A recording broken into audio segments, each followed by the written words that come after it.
Thank you to everyone who came out. We got some great panelists in the building today. Friends of mine, people I've worked with. Sound Selecta. This is shout out to Elevated Thought for hosting this. Shout out to Nate for hitting me up and bringing me through. Yeah, we're just gonna be speaking about your experience as a DJ, how to navigate, and just your experience from the time you started up until now. My name is Armani Alxndr. I know all of you, but for those who are tuned in who don't know me, Armani Alxndr. I'm from Lawrence, Massachusetts. I'm a DJ, artist, and yeah, just community man from Lawrence, Massachusetts. But yeah, I'm gonna let everybody introduce themselves. So whoever wants to go first, just kind of just give a quick little bio of yourself, your name, for the viewers who are in here. Anybody, that doesn't matter. Okay, I'll go first then. I'm like, so my name is Emily, and so I usually go by Icy, short for IcyFevur. I'm a DJ from Lawrence, Massachusetts, and I've been DJing for about, I think, 4 years.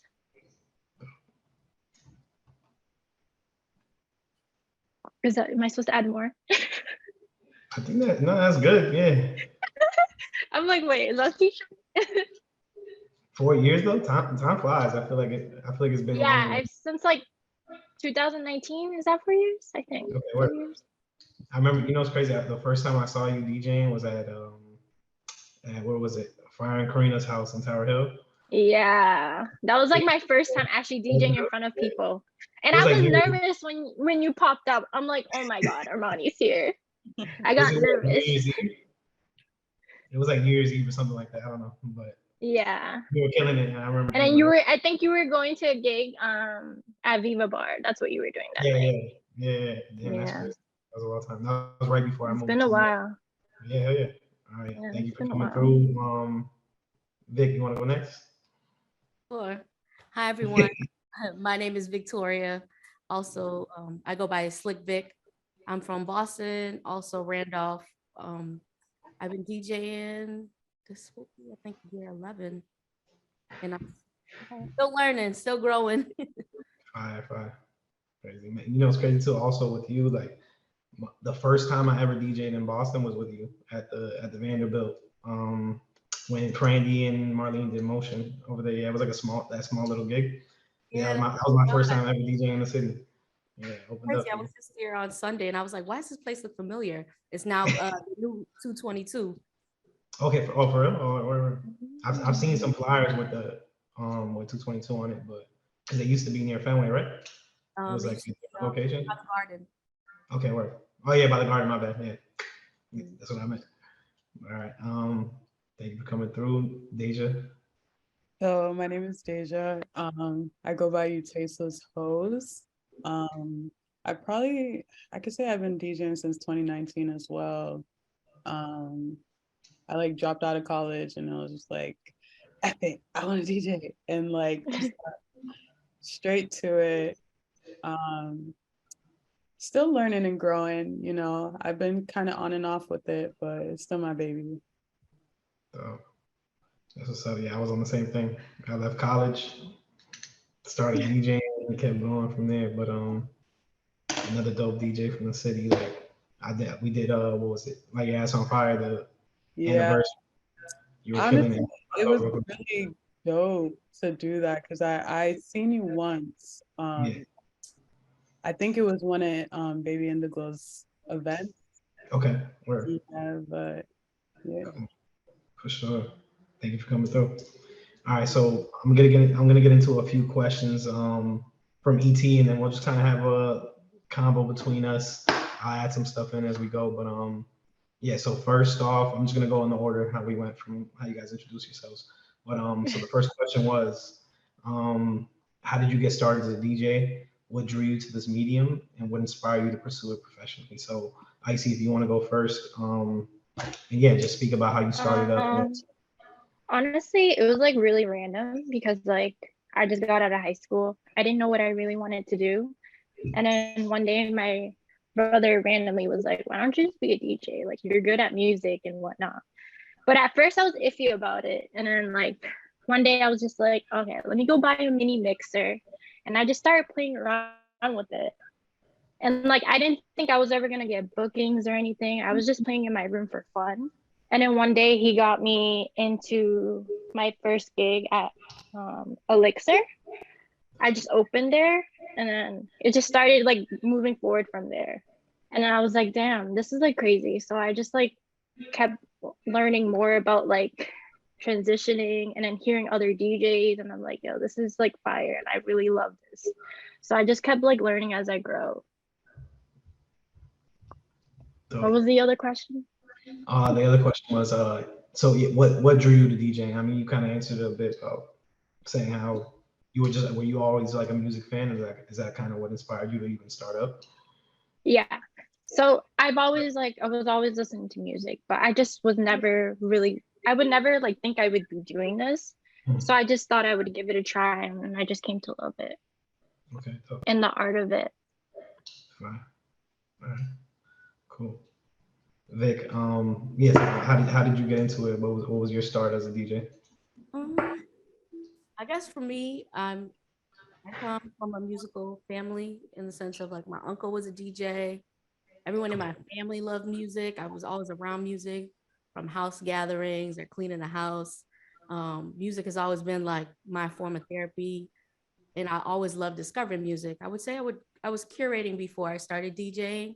So when like LimeWire came out and BearShare, so I was making CDs. Yeah, right, man. I wish that was still out back in the day. So yeah, I started like my friends and my cousins would always like come to me for like the latest music, and I kind of always had like a good ear for music. I would say. So I was like making CDs for me and my homegirls gatherings, and then I would say in college, I got into it a little bit more. So that was like high school. So college, still a love for discovering music, and then like I would say like my junior year in college, I think that's when like Solange and Erykah Badu were DJing. And I just love how music unifies people. And like, doesn't matter like your age, your background, it just brings us together. So I've always liked that music has been universal and like that love for humanity. So yeah, I think when I was old enough to go out and like wanting to set the vibe of the party, and then like seeing like those two women specifically DJ like just made me push to want to pursue it. And then I was out celebrating my sister's birthday, and this DJ was dope. He had like music videos going along with the DJing. And then he told me about I asked him if he gave lessons, and then he told me that his friends were opening up a DJ school at the time called Maven. It was a music production school in Cambridge in the Central Square area. So I went to an open house. I saw the Vibes Cartel vinyl and I was sold. I was like, okay, I'm gonna do it. I took like intro to DJing, like DJ 101 and DJ 102, had a graduation, and then just started picking up gigs from there. Okay, dope. That's what's up. You know, it's crazy. Like I had learned about Maven through friend Diego, and it's crazy. I had already started DJing at that point when I learned about Maven, but I always thought that was a super cool place that people can go and get lessons specifically catered to that. Is this still there? No, they closed down, I think, right? yeah, because I think one of the owners moved to California, so they kind of parted their ways. And they used to do a music festival too, like a techno house, electronic music festival that they used to do every year. And they used to do like a party at Middlesex on Thursdays. They still kind of have that party going on, but it's just run by like the Middlesex owners now. Oh. And they were right there near Middlesex, right? On Mass Ave? I feel like also like past Phoenix Landing. Okay. Yeah. That's what's up. Cool. That's great. I love it. All right. Deja, do you want to speak about how you started and got into it? So I also come from a musical background on my dad's side primarily because my grandfather, he was in a band, and it kind of transitioned to my father, and he always had like the best mixtapes. I'm talking about like OG music that ain't never came out yet. And like, cause he's from the South. So he always had like the best of the best. And I wanted to like kind of level up to him, but I didn't know how. And I always loved music. I knew that I wanted to be an artist, but I didn't know exactly what, because my brother, he's a DJ, and I just felt like we kind of didn't align because he was more so techno and I'm kind of more open format. I'm like, I like everything. So when I was in college, I kind of didn't like college. I was just like, I felt like I didn't really connect with it, but I did connect to my major, psychology. So I was just like, I didn't know how to put the two together. So I ended up just leaving and like trying to pursue my career as a DJ. But I kind of wasn't really realistic with it. I thought I was just like, I'm gonna just learn and I'm just gonna get bookings and it's just whatever, like I'm good. No, I got humbled real quick and I ended up connecting with a good friend of mine. His name is Gibby. He goes by Gib DJ. He kind of like was teaching me like just the basics of it, but I ended up kind of teaching myself because I kind of get into this like hyper independence where I'm like, I don't want to bother anyone, so let me figure it out myself. So I kind of got into that. Then I got my first gig in 2019 in Miami for the Art Basel, and I didn't know how big it was, and I was scared. I was nervous. I kind of felt like, I don't know. It was weird because I always wanted to get a booking in Boston. I was like, this is my hometown. Like, I want people to see me. Like, I was just looking for external validation so bad. I'm like, please, like, someone book me. Like, I'm really good.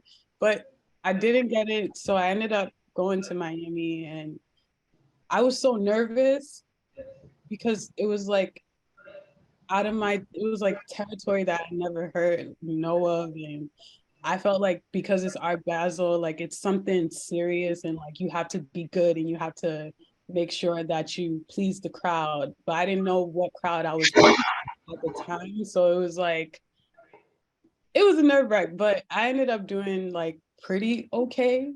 And from there, like I got a lot of motivation from like the people, and I ended up coming back to Boston. I was just like, okay, I kind of want to like pursue this as like long term and actually like go take the steps to do it correctly rather than just like going straight at it and not really like knowing the ins and outs of like being a DJ. Because I feel like DJing is cool, but it's like the artistry in it, like you really have to like be consistent and you have to keep at it, like the discipline of it. And I felt like I didn't have that when I first decided to do it. So along the years, like I've just been like getting into that flow of it. And then I just like started putting myself out there more and networking. Like I really started talking. I'm like, I want bookings. Like I want people to really see my action. Like I don't want to just be all talk. I want people to see me for me. And it ended up kind of aligning, but it's still baby steps for me. I'm still growing and learning and, you know. That's what's up. That's been my journey. That's beautiful. You never stop learning. That's what I learned. Like DJing is you're always learning new techniques, always learning. It's just it's a never ending journey. Exactly. Sure. I mean, when I first started, I did not know how to blend. I'm like, how do you play with these knobs? Like, I was like, oh my God, I'm so bad. But you learn as you go. Mm-hmm. No, I still listen to my old SoundCloud mixes and I'm like, oh my gosh. Yeah. I have to like see how the progression, because Growth. different genres. Mm-hmm. Literally, you know, it's crazy. I feel like we linked off SoundCloud because I feel like I heard your SoundCloud first. And yeah, I used to have all my old SoundCloud mixes that were like the worst blends ever. But yeah, I'd be like, crazy. please don't. I'd be wanting people like, please don't go all the way down. Just stay at the top. cool though. You know, it's part of the journey. Honestly, I think that's the cool part. It's like people can do those recordings. People can hear your progression and see you started here and took it there. You know. Mhm. But so I mean, you spoke on. I mean, we all kind of spoke. You guys all spoke on it a bit. But another question they had, and actually, Deja, you were saying that. But yeah, how did you feel? This is for me. How did you guys feel during like your first gig? Like, what was that? What was that feeling? Because I know how nervous I used to get. So yeah. It's weird. Like I had this, I don't know how to explain it. Like when I first started, I was like so desperately wanting to like get a booking in Boston because I felt like my community's here. I felt like I wouldn't be as nervous because I would have my people around me. But I knew that like I can't control everything. So maybe I should take this risk and go out there. And when I did the set, I at first I went out there by myself, so I was so nervous. I was like, I don't know these people, they might throw like something at me. Like I just had these weird thoughts. I'm like, my music taste is very like all over the place. It's not really structured to one specific thing. And when I before I started like doing research as a DJ, I always thought it was just one genre people focus on and or whatever's trending. Like no, and I was just like, let me just be me and let me just like play what I feel like. Because my thing was like I always wanted to put people on. Like I knew that there was good music out there, but I'm like, but wait, you haven't heard this. But it was just like it came with risk of people either liking it or not liking it. But then the external validation thing, I'm like, I don't need that. Like who gets me will get me and who don't. So I had that mindset when I went out there because I was like, if I don't have this mindset, I'm probably gonna just be shit scared and just give up. And like I kept having bad luck because I left my laptop at the hotel and I went all the way to the place and I'm just like, maybe it's not meant. Maybe I'm just like, I don't know. And my friend, a good friend of mine from the past, like she came with me and she was just like very like motivating me and just telling me to just do it. You don't know if it's gonna fail. You don't know if it's good or bad. So when I did it, I was nervous and I kept messing up, but like I just kept like I was like, did you hear that? Did I mess up? And they're like, I didn't even notice. And I'm like, but wait. And I was just like, F it. Like I'm just gonna keep going until it's over with and see how people like flow with it. And like I got positive feedback from it. So that's what motivated me to like continue. Because if I don't know. That's one of those things too. I feel like you realize, especially as DJs, I feel like we all. I mean, I'm speaking for myself, but I feel like you know some other DJs can relate, and it's like it skews the way you listen to music when you go out once you start DJing. But it's like a lot of times the things that we'll notice, the crowd really doesn't notice, you know. So it's like we're just fixated on those transitions and everything. But Oh, Vic, where was your first gig? How were you feeling? Like, So with Maven, after we like completed the course, we kind of had like a graduation, and that was okay. like our debut. Um, so I mean, technically that wasn't my first gig. So I Okay. mean, that was nerve wracking. I feel like I still get nervous too, like in the beginning, and then once I get into a groove, then I'm like, okay, whew.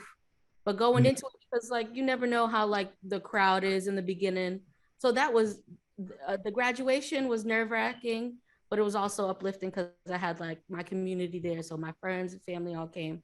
But then my first gig after that was completely different. It was at a bar. I was in like this little this little box of a DJ booth.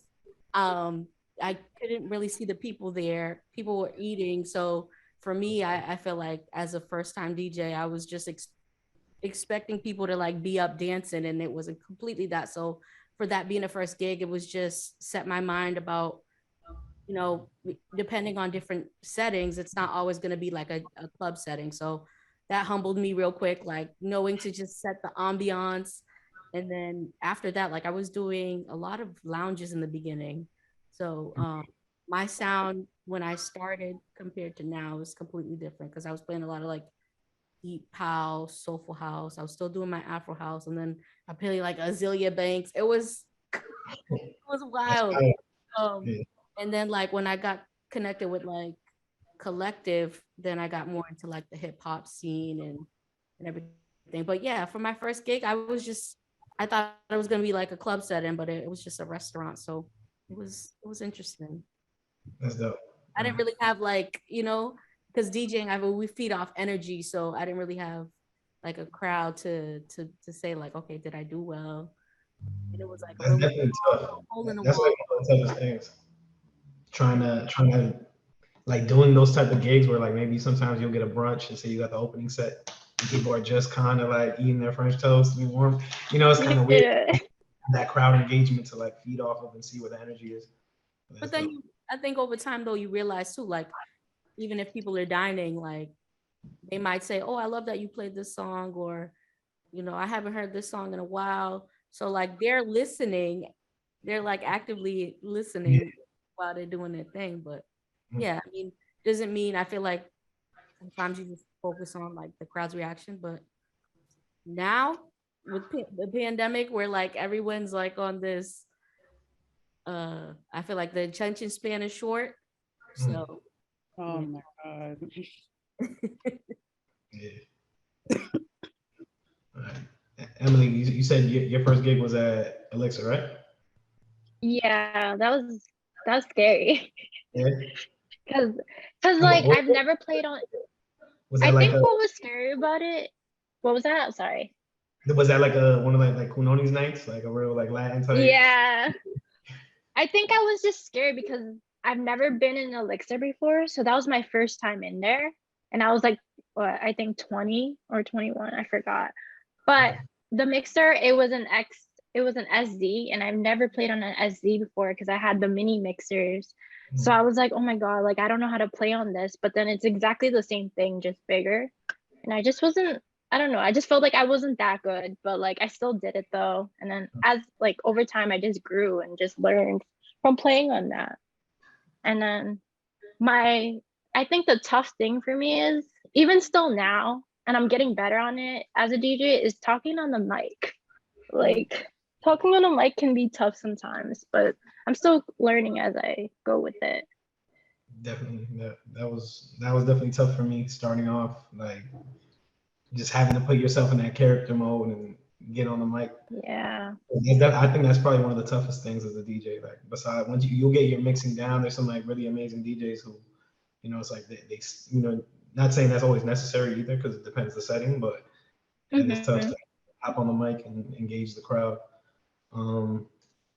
Yeah, but that's great. All right, so I had another question here. So I know Icy and Vic, you guys have done your own events. Deja, have you ever hosted your own event? I'm not sure. So I'm currently in the process. Okay. 2 years now. I'm working Okay. on it. It's something big. I like at first I people tell me just do it, but I'm like, I'm so fixated and I'm like a perfectionist and I'm like, it has to come out the way I want. Like, so I'm in Yeah, that. definitely understand that. Yeah, you want it to be right. Um, so so for Vic and Emily, you guys have both hosted your own events. Speak to me a bit about what your process was in throwing an event and how you got started in curating that experience. Whoever wants to start. So, oh, me or you? Yeah, you can go. You can So go first. last year, okay. So last year it was on my birthday. I didn't really know what to do. So my first event, I threw it at the Keep and Low. It was basically like my birthday party slash like, an event, and it was called Purple Lights. So I started off with that, and I realized like, oh my God, like this many people came out for me. Like I'm like, damn, I could really throw my own events and turn it to something. Because it was supposed to be just a birthday party. I didn't see it as like doing it like much more. So after that first event, I was like, I'm just gonna call my events Purple Lights and then try to make everything purple because that's just what I like. I want like the room to just be purple, and then I want it to be open format, mixed house and everything like into it because I feel like there's not really a lot of events out here where you can just like play a lot of house or techno and mix it with like every single genre. Like I would mix like Afro beats mix into like house, for example. I just feel like not a lot of people are like open-minded to that. So I feel like I want to start my own events to just do more things like that. And then my second event, I threw it at, I forgot what it's called. Club 254 in Lawrence. I think you were there, Armani. I was, yeah. I was, That was, yeah. In line on Broadway and shit. I was texting people that was It can, I think throwing your own events sometimes, it can be a little stressful, but I feel like once you get the hang of it, it gets easier as long as you have at least somebody there to help you or a team and is very organized with it. So after that second event, I threw my third one at El Taller, and that's where I had Armani. So I booked Armani and stuff there. My plan for that was I wanted to make the whole room purple and just really trying to throw a little bit of my vibes into that. Yeah. I'm still like growing and learning for like what else I can do for the parties, but right now I've been taking a break from it because I've been trying to look at other spots to do more parties, but I just want to take a break and just like settle and think of more ideas of what I can do with it. Dope. Yeah, honestly, Purple Lights, I had a great time over there.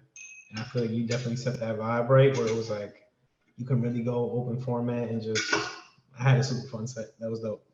But and that's super important with setting up your own event is finding the right venue because sometimes that'll make or break it. Yeah.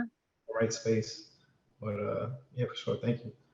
Vic, if you want to speak a little bit about your party throwing. So for me, my first residency was at Good Life.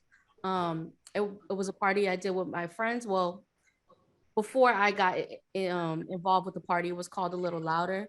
It was every last Thursday of the month at Good Life. It was like a fusion. So we usually at the beginning would be open format, like a lot of break dancers would come. So we play like some old school hip hop, house, and then like later it would get into like dance hall, reggae, soca, Afro beats. So two of the members had moved. New Park Shakur, he goes by. He now lived at the time he had moved to New York, and then now he resides in LA. And then Eastman was also part of A Little Louder. He ended up moving too. So it was Young Paul, Thaddeus Jeffries, and then they invited Big Bear in. And then one day they invited me to play the party. And then after that, like they asked me to be a resident. So that was like my first party experience. I mean, it was no cover, it was come as you are. Especially for a Thursday night. I mean, it used to get lit. Like it was called the sweat box. It was always a vibe. And then yeah, we didn't get anything out of it. We just got like we each got our payment, but we didn't like get anything from the door because it was free, and we didn't get anything from the bar.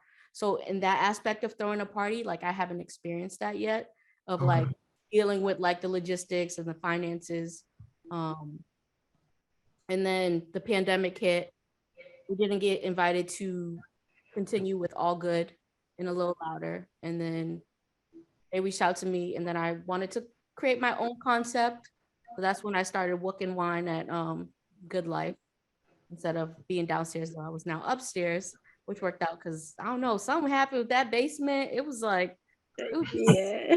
That basement is interesting. The sound. Yeah, but upstairs started getting really lit.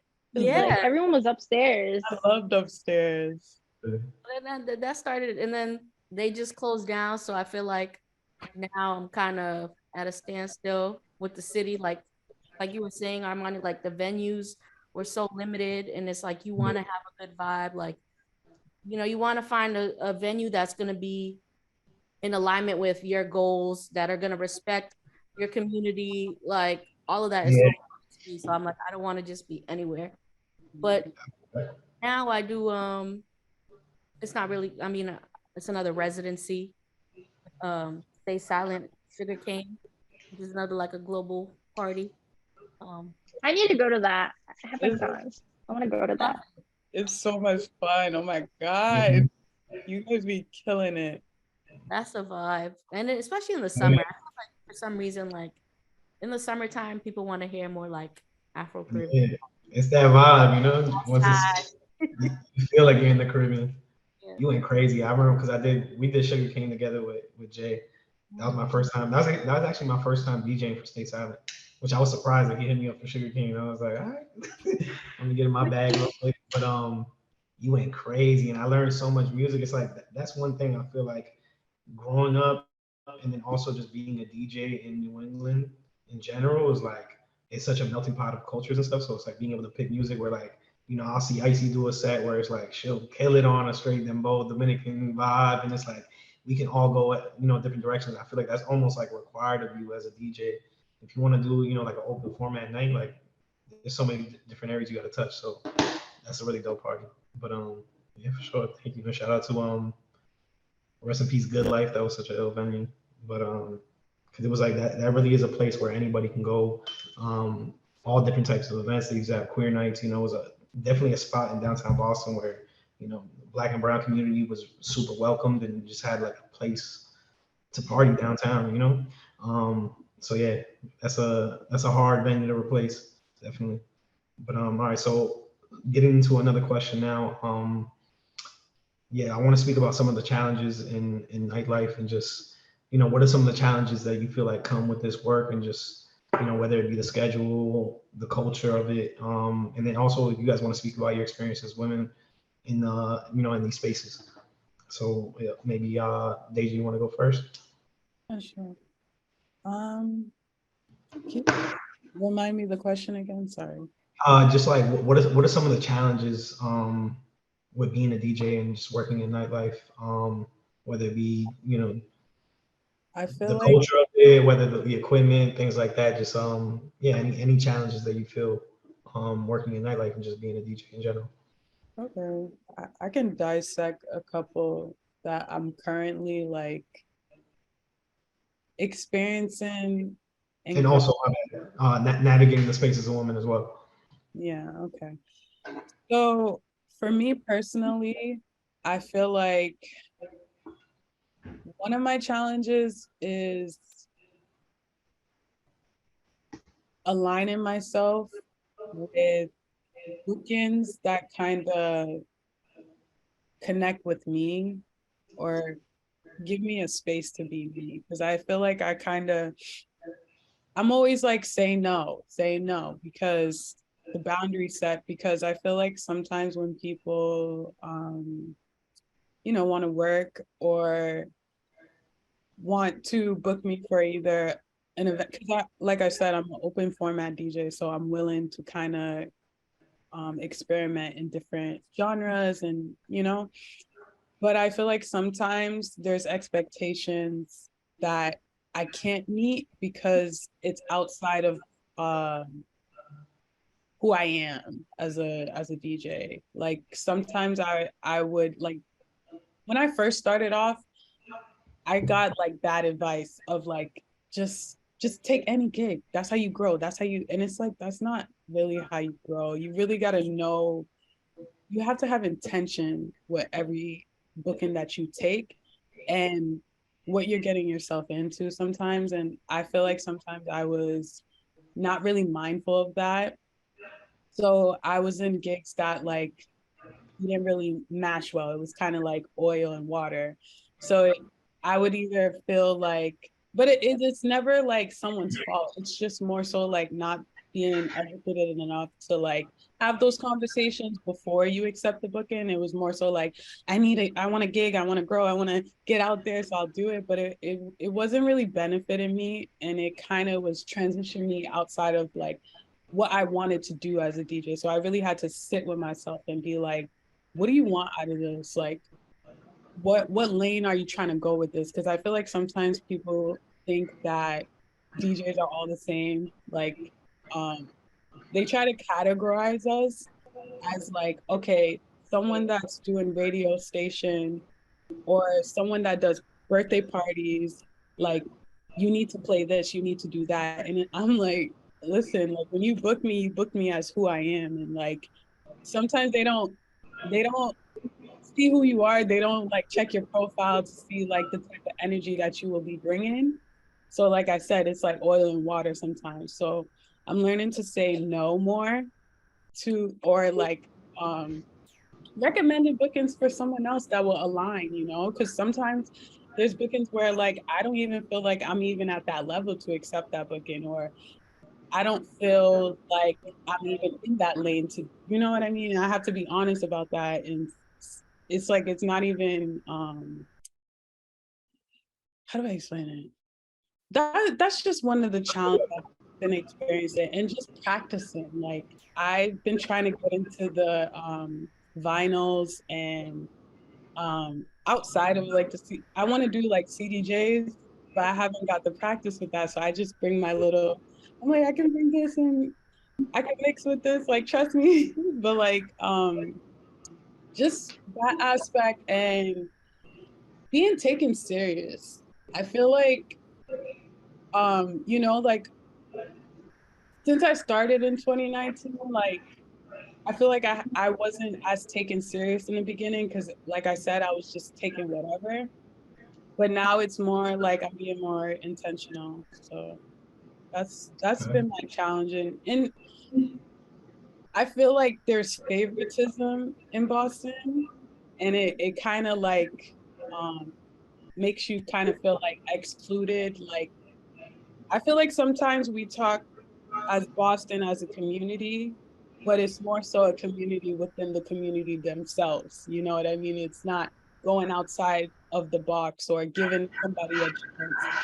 Like people will look at you and just be like, no, like she's probably not that good, or this is like they judge you before you even get the chance to show yourself. And when you do show yourself, that's when they come. Because they're like, oh, you know, and I deal with that a lot where like I'm kind of underestimated or not taken serious. But then if I know somebody that knows somebody, they're like, oh, like you want, and it's just like I think it's not really intentional or genuine. So I've been trying to be more genuine with who I work with and like just standing up for myself and like proving myself. I like without having to talk about it, just do it. Okay. Yeah. Thank you. And I definitely I resonate with that as well. Like coming into it, it's like there's certain gigs you'll take sometimes where it's like it just doesn't align with it. And I remember when I started DJing as well, it was the same thing where it was like I would start taking certain gigs. My bad, they're over here sawing wood outside my apartment. But yeah, taking certain gigs because it was just like I just wanted this gig and then it just didn't align with what you wanted, or even promoters who, you know, they'll hit you up a lot. They really want you to come to their event. And it's like, do you even see what type of DJ it was? Because then you get there and now it's just not aligning with the vibe. But sometimes some promoters are just hard to work with. Like That's yeah, true. that's What I was about to say. It's so crazy. I was about to say that like sometimes when you are working with like it's just a lot of disrespect and yeah. like underestimation, like not really valuing you, but like they just need a DJ. So I just need somebody. So can you do it for me? And it's like you didn't even check my mixes out. You didn't even see who I am as a like you don't know me. But then when I come and I'm being myself, I'm not really accepted or welcomed, you know? And it's kind of like it kind of makes you feel like it makes you kind of be critical of yourself. Like, am I doing something wrong? Or because you have to get out there, you have to sometimes you have to go through that to know what you do want and what you don't want to like align with. And I don't regret anything because it kind of molded me into who I am and what I want to be, how intentional I want to be with how I promote myself and how I work with others. But it's definitely some challenging things that you just gotta sit with yourself and be like, you know. Sure. Sure. Sometimes it's not you, it's the space. The space isn't for you. You know, that's Yeah. all right. So Vic, Icy, if you guys want to speak on just kind of some of the challenges too that you felt, or if you agree with that as well. Whoever wants to go. Definitely. most of what Deja said, I agree with a lot of things she said. Me too, as a DJ, yeah, sure. I didn't even speak on like being a woman too. I feel like that's also It's hard. Like, it's so, I be trying to be naive to it, but like it's hard to be taken serious as a female DJ, well, a femme DJ, because I feel like in Boston too, like primarily there's more male dominant DJs that are out there. But sometimes what I've learned and what I'm stepping more into is creating my own, making my own space, you know, like if someone doesn't want to accept me, then I accept myself and open it up for myself, like, you know, and that's what I'm in the process of doing, like with the event. Like this is something that I want to kind of mold into, like, here I am, like if nobody wants to book me, I'll book myself, you know, because I know who I am. I know that I've received so much like support and love from not only from my friends, like to be biased, but like strangers, you know, like I love that energy. And like I feel like sometimes you just got to get it yourself. You don't have to expect things from other people. You know, I always thought like as a DJ, you have to network and that's how you grow and elevate. But it's like you really have to make your mark for yourself. So, yeah. You gotta show and prove sometimes. That's really what it is. Because anyone to say I'm a DJ until someone hears you, That's artists in general, like yeah, rappers, exactly. singers. Like, You see the work. Mhm. Yeah, definitely. All right, guys. I want to speak on Oh, I was gonna. some. Yeah. My bad. Um, yes. As far as being a woman in a male-dominated field, you already know there's so much barriers, just because we are the minority. But also, like I see in Deja was saying, like the respect aspect of the work. I think, especially when I first started, like now I love that there's more women in the city and in New England in general DJing, because there was not much and it was very intimidating going into the space. Men telling you like the dealing with the, it's not all men, but dealing with the ego and you know them telling you what to do and how to play as if you don't know what you're doing. You could be actively behind the DJ booth actively mixing and they're gonna ask you, are you the DJ? It's telling you, you know what I mean? Like I just dealt with something like 2 weeks ago where somebody booked me for an event. They already gave me the layout of what the vibe is like. I go in first time, I check in with the owner, asked him because what the person wanted me to play was completely different from, you know, the demographic, the vibe that I got. And the owner was just like, do what you do best. And the guy that books me ends up popping in and then he's texting me what to play. And at one point he came up to me and it's like, I feel like if you don't stand up for yourself, then people will take advantage. But then when you do, then you might come off as like a bitch or something. But it's like, no, but if you don't hold your ground, then people are going to walk over you.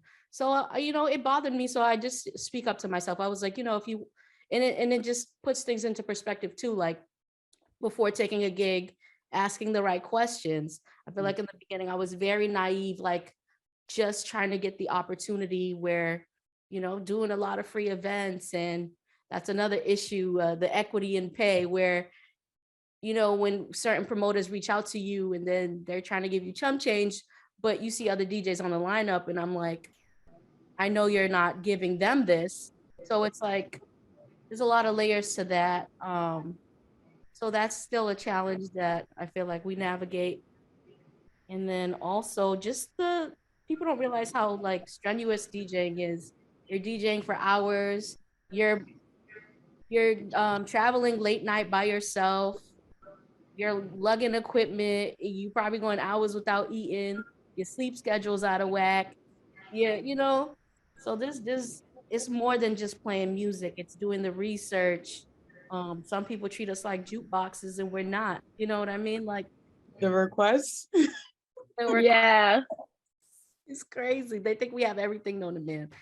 But yeah, like it is rewarding, but yeah, there's still challenges. Like even doing back-to-back set with some guys, like I realized like I like to have the conversation first. I can't go back to back with everyone, especially if we've never DJed together or if our styles are different. but it's kind of like setting the ground rules in the beginning, or like, oh, you want to do an hour each.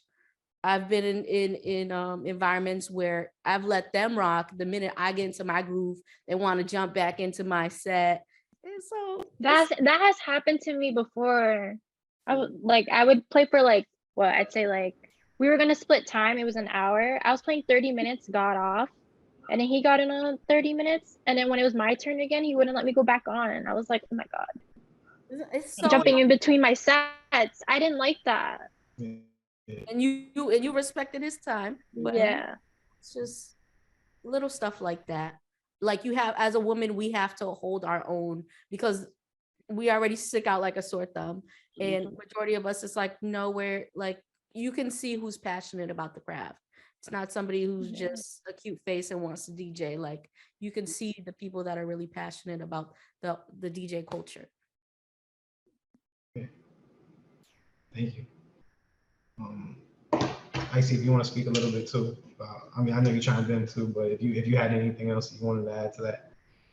I feel like everybody kind of said like kind of everything that I was gonna say, but Sure. especially, yeah, working with like promoters, and just sometimes it's like they will always like, I don't know, it's just really, I've dealt with like a lot of different promoters, so I feel like there are some where I'm just like, damn, I can't believe I did that gig or this gig, but it's like all lesson learned when it comes to working with people. And I feel like now I would like to like get to know that person more, or know what I'm getting into, because sometimes I didn't know what I was getting into and I would just take that gig. But now I'm like, this year, like I was like, I'm gonna learn what I'm getting into and how everything is gonna go, because I don't want to go into something I don't like.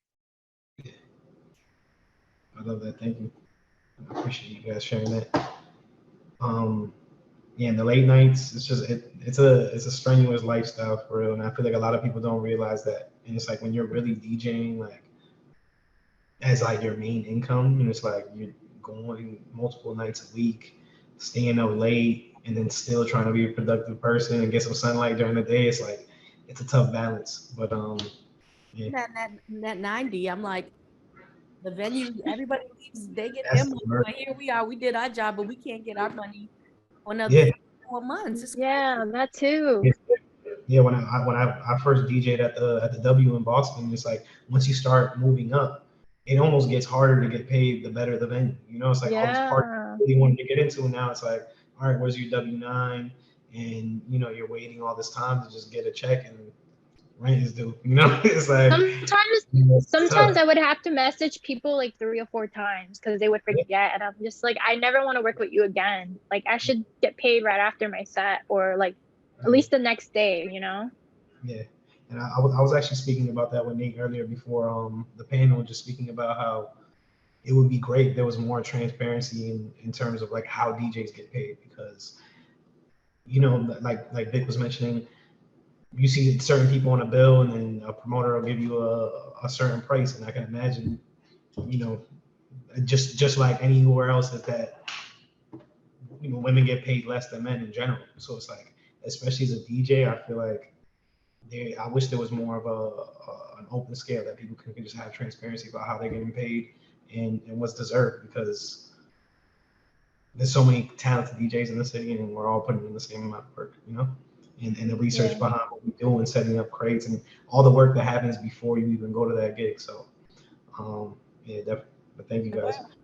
Can I also add, another thing that is also challenging is that, like, when you are working with someone, it just seems like it seems so hard to have that transparency with the pay, like, because they go based off of who you know, like I said, who you know, who you surround yourself, like the scene, like that's a thing in Boston. Like, Who if you you bringing know, up? yeah, if you know that person and this and that, then like I feel like sometimes like you deal with people trying to downplay you where you get paid less, and then they get paid more because like they're known or whatever the case may be. And I feel like there should be more transparency with like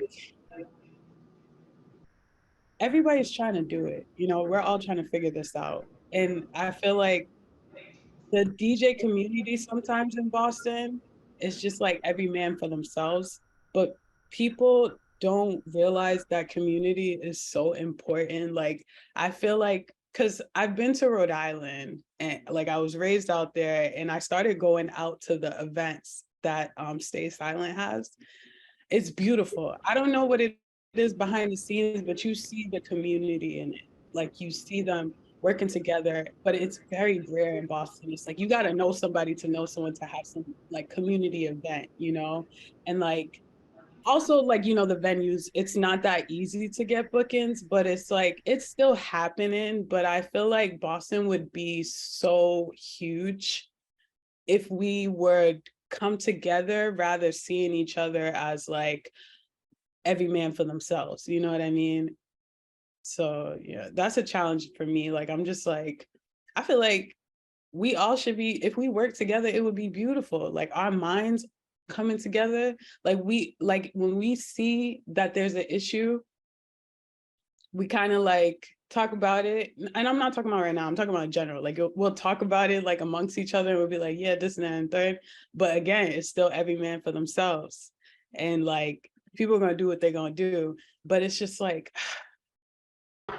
community is everything. Like, do you see Stay Silent? Like I'd be so excited like whenever I go, like you feel the love, you feel like them like spending that time together to get this together to make sure that this comes beautifully. Like I went to Day Trail for the first time over the summer. Beautiful. They got it. They got that in the bag. Like I give them all flowers for that. And I'm hoping in the future, you know, like a lot of people in Boston get out their ego and focus on the goal. And the goal is the people. The goal is to make people happy. The goal is to heal people through the music. And like you know, because we all go through things. That's why we party. Partying kind of helps us with the dopamine and releasing and all that stuff. So when you're around good people, good music and all that stuff, that's healing. So it's like imagine, you know, if we all come together and shit. But yeah. Sure. And to piggyback off that, like coming together and giving more people opportunities, what are some suggestions or like tips you have for people who want to get into DJing? This is a question we already had lined up, but also shout out to Eli. I don't know if you're still here, but he had asked the question in the chat as well. What advice would you guys have for someone who's trying to get into DJing more and getting into events? Maybe Vick, if you want to go first. Yes. As far as getting into the events, I would definitely say like this is where networking has to come into play. You know, go out and support the events that you feel like align with you as a DJ, you as a person. Support goes a long way. You know, Be authentic with it too. Huh? And like being authentic with it too, like support, but genuinely support, you know, rather than trying to piggyback to get like some opportunity. Like, yeah. Like the event, like, you know, the events that you could see yourself playing or you like that you know, admire and in like a space that you see yourself. Yeah, definitely. And reaching out to people. Yeah, don't be afraid to reach out. it's good to ask for help. It's so important. I love it when people reach out to me. I feel like a couple of people have reached out to me through DMs, like girls like who are just starting off, and I literally like tell them like you just like they would ask me how to DJ, and I'm like, girl, I'm still learning myself.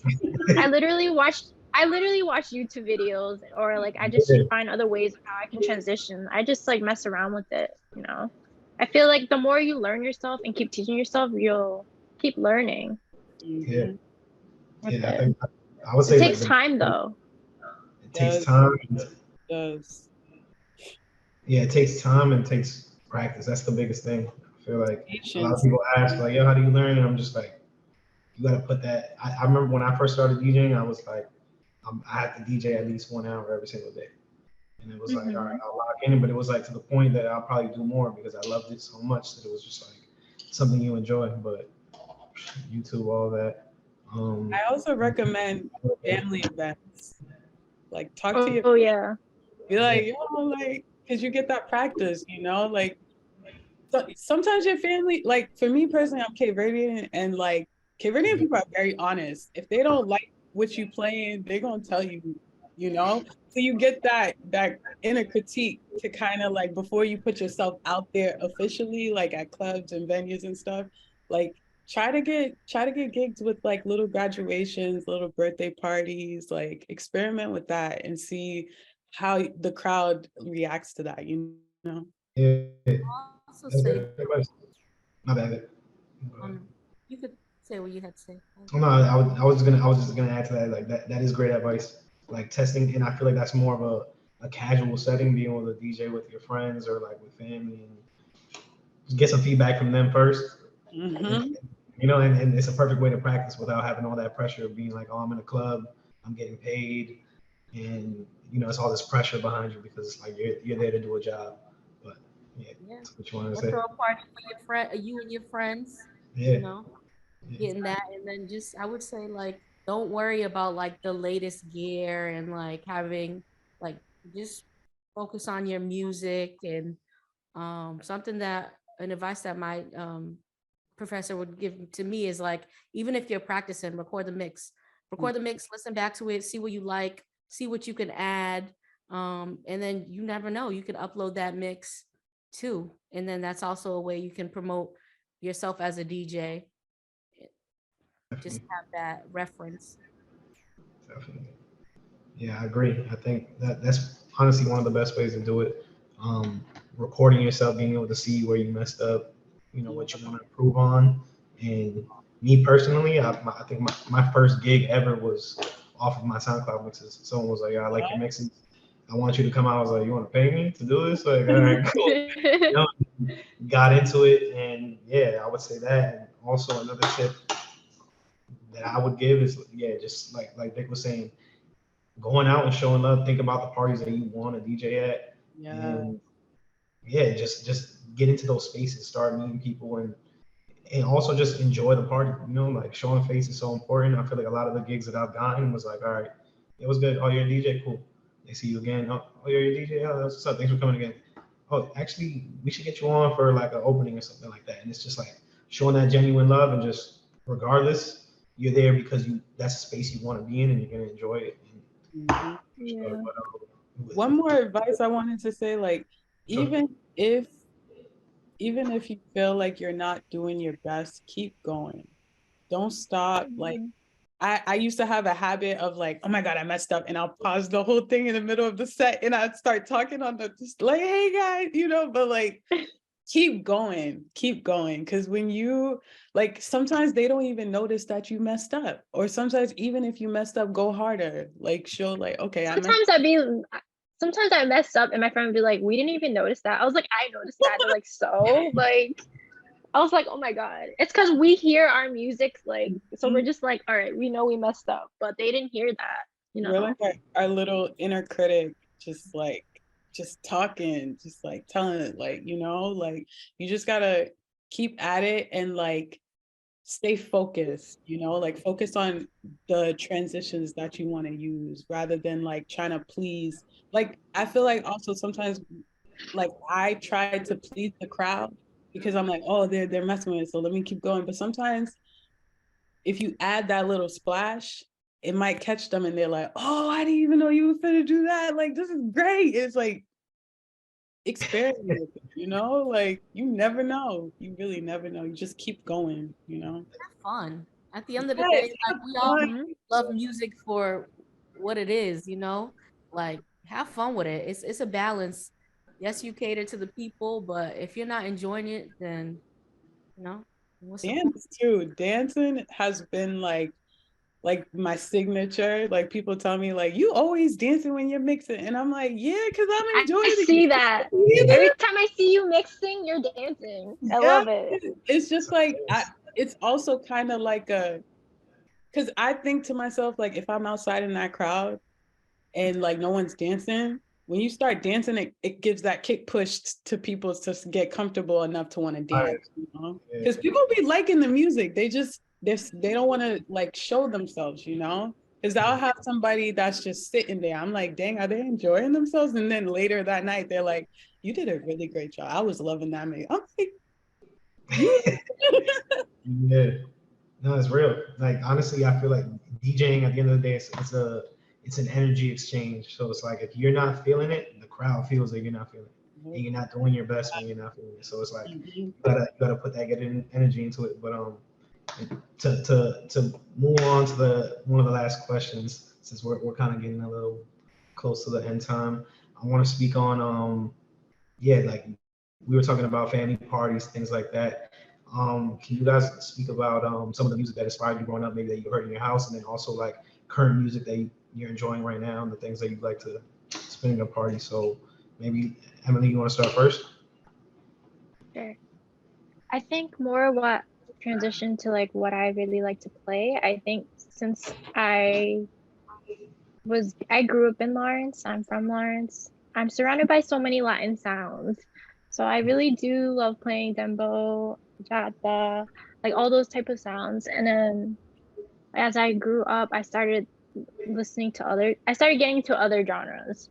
So I think what another thing for me that I really like to spin is house music because it's just a vibe. So it's like that's another genre I really like to play, but after a while I feel like I jump into different genres and I feel like it's hard for me to stick to one genre. So that's why I'm like I want to be an open format DJ. So it's just growing up with all those different types of sounds. I'm like I can't just stick to one genre. I feel that. Who are some of your favorite artists right now? You would say, My favorite artist like at the moment, what I really like listening or to even of all time and at the moment. How about that?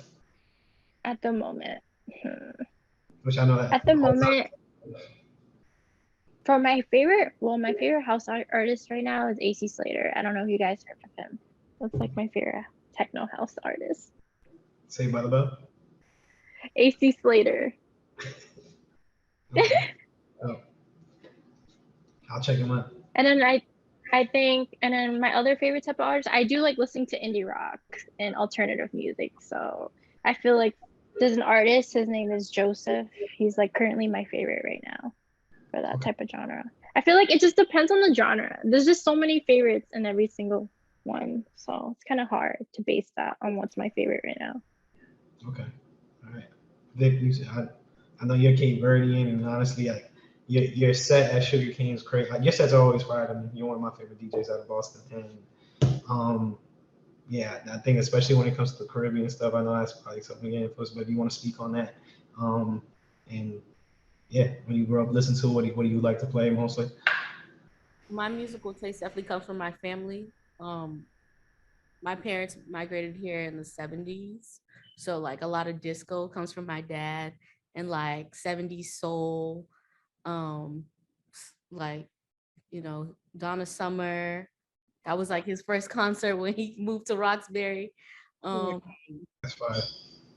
he loves like Barry White, Michael Jackson, Diana Ross, and then like the old folk traditional music from Cape Verde. So like a lot of like blues and folk artists like Cesadia, Bana, Eva Gobi, and Jorge Neto. I know Deja can relate.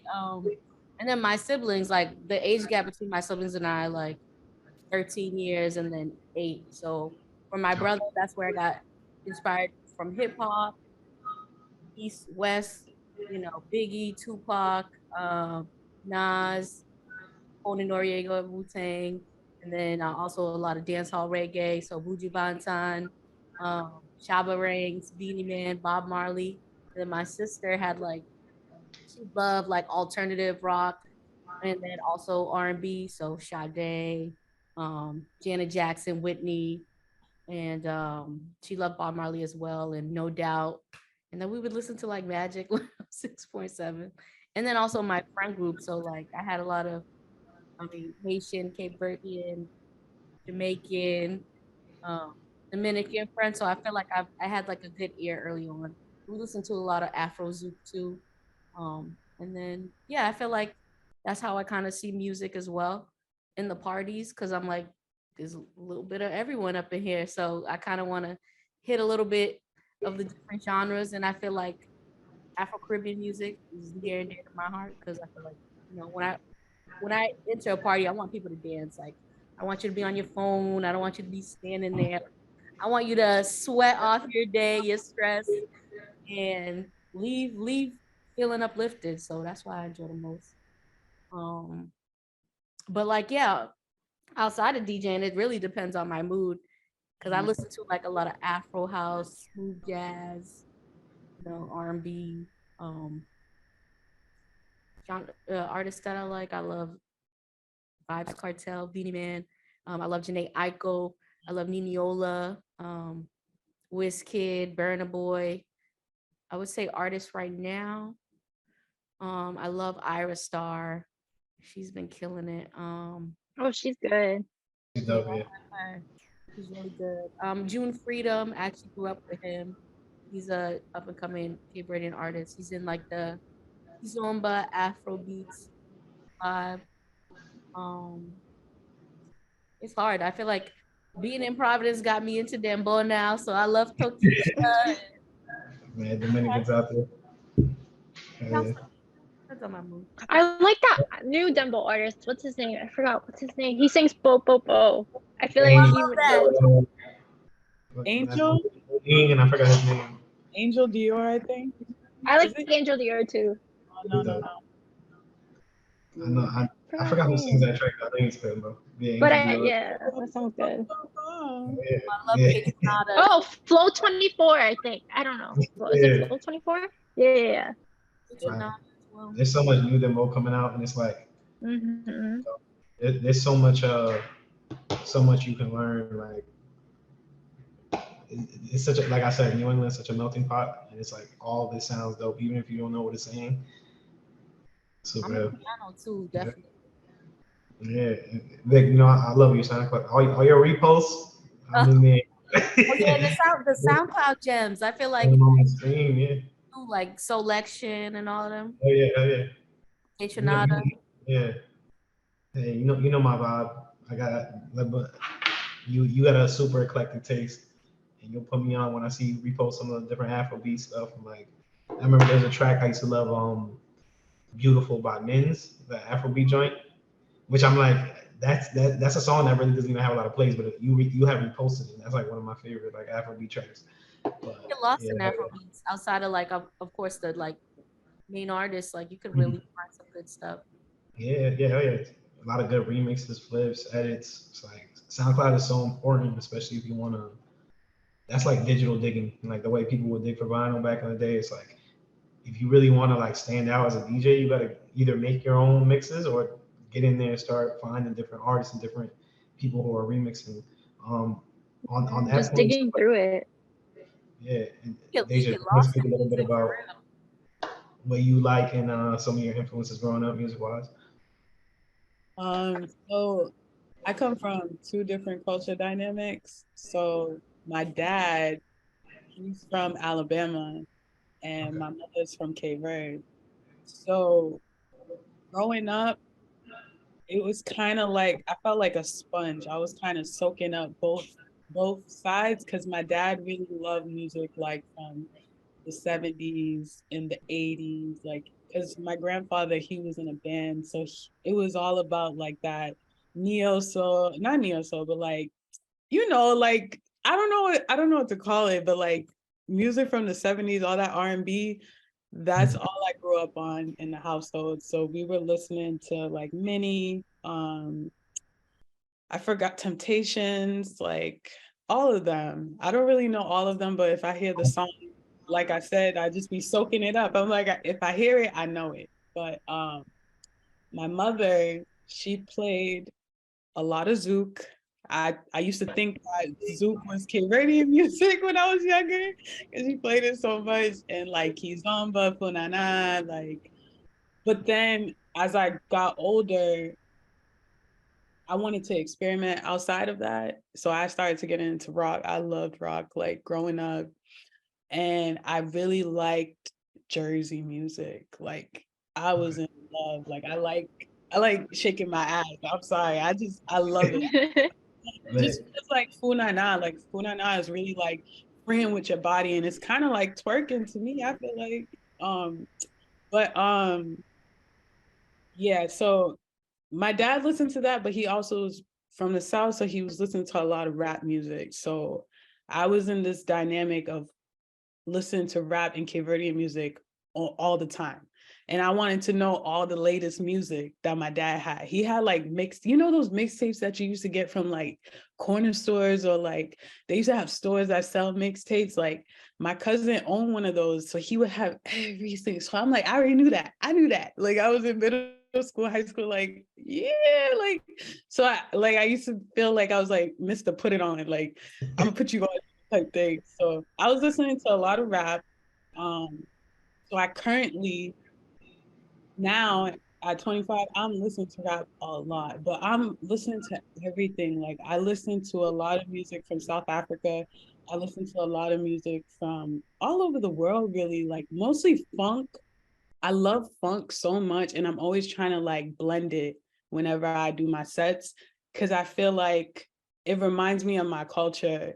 Like I feel like Cape Verdeans, like we were always listening to Zouk and like Brazilian, because we kind of all are like in the same type of sound. Like if we think about it, I low key be thinking like Cape Verdeans, like we the ones that kind of opened up a lot of dynamics for like funk and all that, but that's a different story. But I listen to the current artist I listen to right now is more so rap. I'm in this rap phase. It depends on the mood, really, like Slick was saying. It really depends on my mood. But I've been trying to get into making playlists, because I usually just I put my thing on shuffle and I'm just like, whatever comes on, that's God talking. Like that's what I need to do. But now I'm trying to get into like curating like playlists, like I do mixes. And so I've been listening to like D Savage. I've been listening to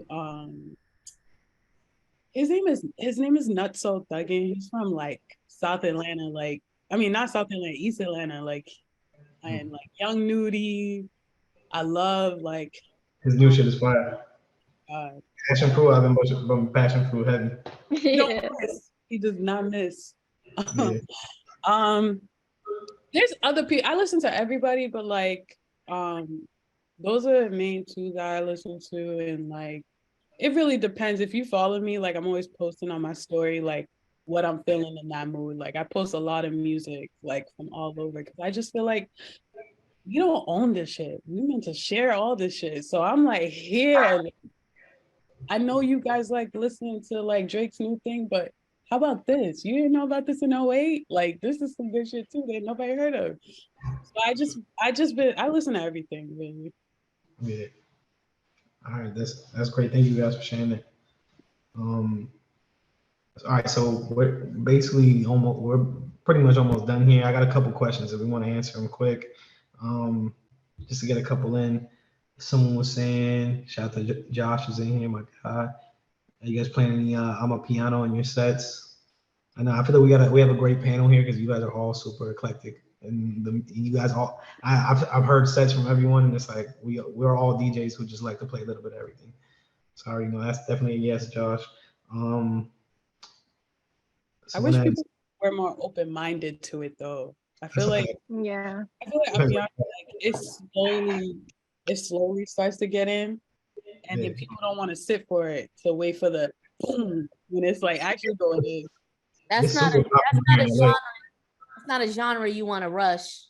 Like, Yeah. let it breathe and Yeah. Facts. Someone asked like any like low cost starter equipment maybe you guys know about. I mean you could. Oh, what was it? Any like good starter equipment for someone who wants to start DJing? They're out there. There's also used ones. My first one I got from Serato. It was around like $500. You can also.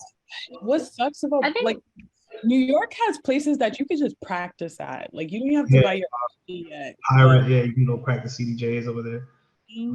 Yeah, I'll definitely hop on Amazon, Facebook Marketplace. Just type in DJ controller. You can find something $100 literally. Like if you want to start DJing. CDJs, I want to get better on CDJs. I feel like I played on it because of Good Life. Me being at Good Life, I feel like it helped me to like get better on it, but I need to get better because I feel like I never come across them a lot. Yeah, it's so hard. Yeah. All you need is your little pushing, and all you need is right there. I'm struggling with all my equipment. Yeah. But Pioneer girls, controllers for the how can oh my bad. Sorry about that. Now saying Now, that some good controllers that I think Pioneer has one for less than 500. It might be like 3. Yeah, I was thinking that too. It's like a DD. I think the only thing is like the crossfader is like up top, but that's fine. It's just a smaller, but still got the good connections in it. Pioneer's the shit. I love Pioneer. Yeah. I feel like I started with that. They got the best quality product, but they got that. There's like that little Newmark controller too that I've literally seen at Guitar Center for like $99. So it's like, if you want to start up, you can get it done. I started DJing on an iPod Touch. I'll tell you that. I had some. Really. But all right. So a couple more. You guys want to answer? You guys mind going a little bit over, just so we got like a couple questions here. Someone asked. I think this is a good one, and we can just end it on this. What are things you guys are no longer compromising when it comes to your craft and when working with others? That's from Farmata. Beautiful name. I love that's my home girl. And then after that, we can go into just sharing your Instagram where people can find you, and yeah, we'll close off on that. Whoever wants to go. What was the question again? It's just what are things you guys are no longer compromising when it comes to your craft? I'm no longer compromising working with people that don't respect me, or my craft. I feel like, once you leave a bad taste in my mouth, I just kind of take the L, in the L as in the loss and a lesson. And I now I find myself happy and confident that I can say no to gigs that just don't align with me as a person. So leaving that behind. I feel that. I feel like I want to be more picky about where I play and who I'm working with. I feel like I've became much more serious about that this year. Where last year I would just work with like people that would just hit me up through the DMs, Now I feel like I want to look more into what I'm working with and where I'm gonna play, I agree with Icy and Slick. Another thing that I'm no longer compromising is just who I am as a person. I feel like when you decide to be a DJ, right? Or anything that you decide to do as an artist or even in a job, you always have this people see you on social media and then they see you in real life and they expect you to like be so serious and so stern and everything got to be focused on like your business, but it's like when you take that out, who are you? You know what I mean? And I feel like I'm no longer compromising with like being myself wholeheartedly. Like that's how you end up attracting the right people that are supposed to be beside you. And like DJing is fun. You know what I mean? Like we said this before, but it's true. Like this is something that like I feel like when I decided to be a DJ, I wanted to like have fun with it and just be me, like wholeheartedly. Like if I swear, if I'm shaking my ass on top of the table, like so what? Like, we're having a good night. Like it doesn't have to always be so serious. I feel like the professionalism come in when it comes to the money and it comes to like the seriousness of like orchestrating the event itself. But when you're there and you're doing your thing, do your thing wholeheartedly, And I felt like I was playing small a lot, and I felt like sometimes when I'm on social media, I have to be so serious and I have to be like only talking about like DJing and like my bookings and stuff like that. But it's like I like expressing myself. I like showing who I like being funny. I like posting memes, you know, like yes, Utastelesshoes like to post memes, you know, like I feel like sometimes I'm always perceived. I don't like being perceived anymore. Like I just want to be myself. And Yeah. with working with other people, like just being very intentional. If it doesn't align with what I'm trying to bring into this earth, I'm not doing it. Regardless of it, like this is a job, you know what I mean? Like it's still like just as if you were working corporate or whatever the case may be, it gotta align. If it ain't aligning, then you're just gonna end up crossing paths with people that you're either gonna be fake with, or you're just gonna feel very like in a box. And you want to be yourself, you know? That's real. That's real. I hear that. And it's so important to be able to be in spaces that you genuinely want to be in, because once DJing, once the fun leaves from it and you feel like, damn, I'm really just working, it's like, that's bad work. I feel like that's A 9 to 5, you don't even like that job. You start, the fun is gone. Like it's gone. Like you have to have fun. If you don't have fun, then it just becomes like so, like we're human. We get bored easily and we stop putting effort. If you're not having fun, the effort in your set is not gonna be shown, you know? Like for sure. But if you guys want to all share, just give us like your Instagram handles where people can find you. And yeah, we had a couple more questions here, but it's getting a little late. We don't want to drag out too long, but you guys will have their information if anybody wants to reach out, follow them, definitely support them. Pop out to an event if you haven't heard any of these DJs. Definitely go check them out. Yeah, so maybe Vic, if you want to go first, drop your Instagram where people can find you, things like that, Um, and any upcoming gigs if you want to promote.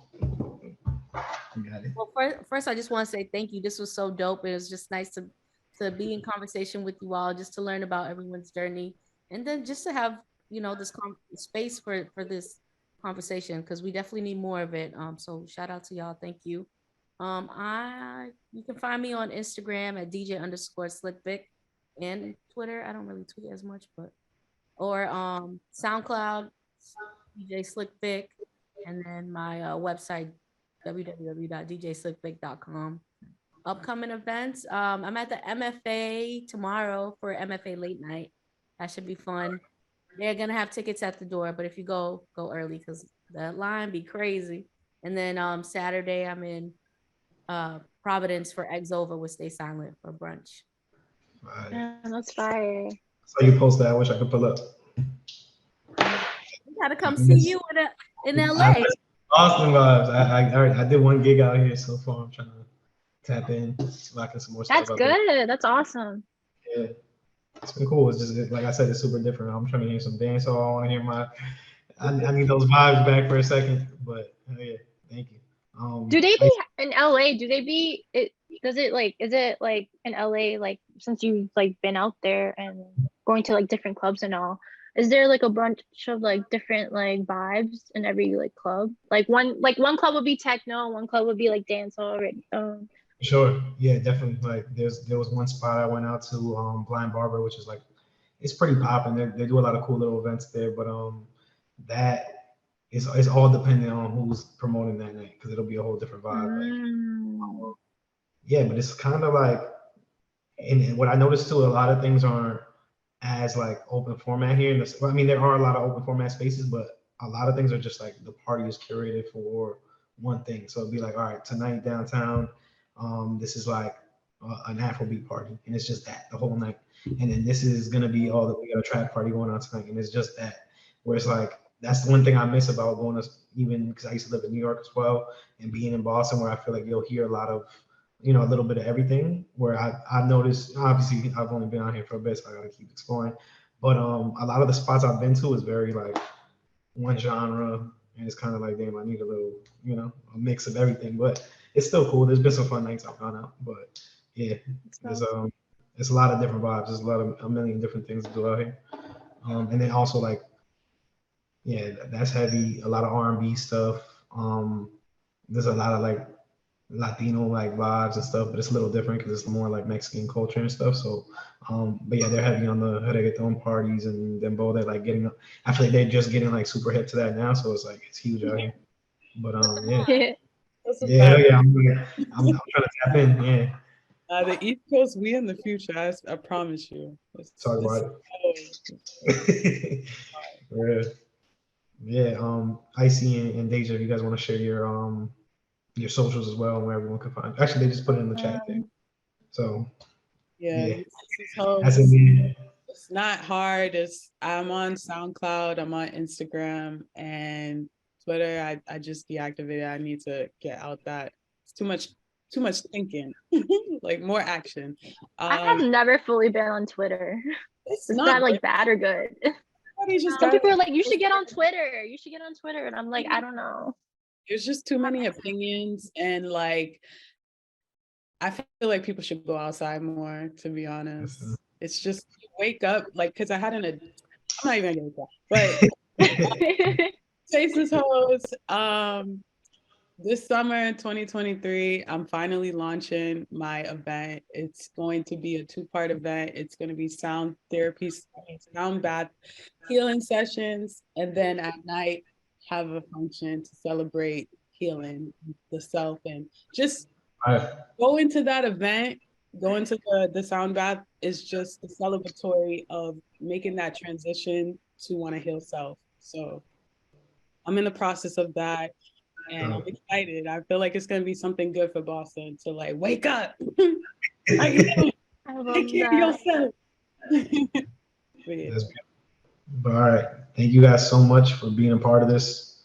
Appreciate you all for like agreeing to be in there. I'm so happy that I'm able to be here with my peers and amazing DJs that I've all heard. I've heard all you guys spin. I'm a fan of each one of you. But for sure, everyone who came through and participated, and also everyone who's here watching, who tuned in, appreciate you guys for coming through. Make sure you follow Elevated Thought, follow all these DJs. Like I said, pop out. If you're ever in LA, come catch me somewhere. But for sure, let's keep pushing this thing forward. I'm so happy to see like the progression of the culture in New England and Boston. Hopefully things keep getting more inclusive and we keep getting more venues, but it just takes us continuing to be active and vocal and these white folks give us that time. I feel like the white folks out here, they don't want to see people shine out here. They're very selective with these venues, man. It's tough. Black and brown owned. Yes, sure. More, please. I be praying. We need that. We need the vibes right there. Roxbury got it though. I feel like Roxbury got it. There's a lot of venues. I'm spinning in Roxbury tomorrow. Here, I seen that. I want to go. You should come. I want you to come. I'm gonna come. I wish I could. Yeah. I also want to go to the MFA, so I might have to double up do both because I was like, I'm about to buy a flight right now. If you do come, hit me up. If you come, hit me up. No, I will. I speak my word. If I'm gonna do it, I'm gonna do it. Icy, where you gonna be at? I'm gonna be in Roxbury, but I'm gonna be at this spot called Nubian Square Studio. I've never been there before, so I don't know. Yeah, it's my first time there. Rebranded because it used to be something else. I think it was like the Black Market or something along that line. But it's beautiful. I went by it before. Never been there. Honestly, these last couple of years in Boston have been super fun in my opinion. Like ever since the pandemic ended, so I feel like shit is only getting better. It's gonna be great. I agree. Like summer 23. I know the summertime is gonna be great in Boston. We're going crazy. I feel like this summer is gonna be crazy. I hope, yeah. All the pandemic shut down. Kind of party. I'm gonna be back out there in the summer. I'm gonna come visit, so hopefully I'll see some of y'all. But sure, all right. Let's close it out on that. Shout out to everyone. Much love, guys. All right, everyone have a good night. Thanks for having me. It was so good talking to you guys and learning about you guys. It was beautiful. This was dope. I'm rooting for all y'all. I swear to God. This was a great conversation. Likewise. Rooting for you too. And hope we can all DJ together soon. For sure. Sure, I need that.